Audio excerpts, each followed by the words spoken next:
What is a petty cash fund? Most businesses in today's society have something called a petty cash fund. A petty cash fund is a small amount of cash that is kept on hand that a business uses to pay for minor expenses. Examples for a petty cash fund uses might include office stationery and postage costs. The person responsible for the petty cash fund is known as the petty cash custodian. A petty cash fund involves the three following processes. Number 1, establishing the fund.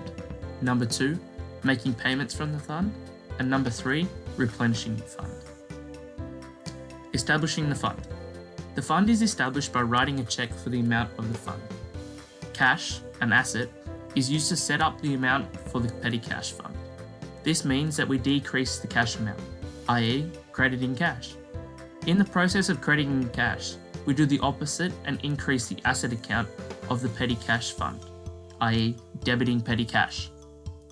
Say for an example, a company chooses to set up a petty cash fund of $150. They write out the check for the amount and then debit the petty cash fund and then credit cash, resulting in no changes in total assets. Making payments from the fund. Once the fund has been established, a business can use it to pay for minor expenses, such as stationery. Employees can do one of the two things. They can either take cash directly from the fund, or they can seek a reimbursement from the fund. No journal entries are required when using the fund, only when it is replenished. Replenishing the fund. When the fund becomes low from expenses, the company must replenish the fund. To replenish the fund, the remaining cash is counted and subtracted from the starting amount.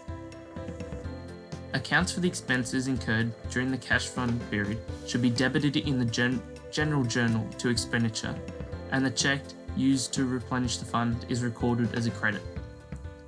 Finally, this information is recorded on what is known as the Petty Cash Fund Replenishment Report. Cash short and cash over. Sometimes there are mistakes made with the petty cash fund, which leads to a shortage or surplus of cash. Mistakes can include not getting the correct change or forgetting to lodge receipts with the petty cash custodian. This is recorded as an unidentifiable expense or revenue in a temporary account known as a cash over or cash short account. A short is recorded as a debit because it is an expense incurred on the company and therefore increasing expenses. A cash over is recorded as a credit, as it is an unidentifiable revenue earned by the company and therefore decreasing expenses.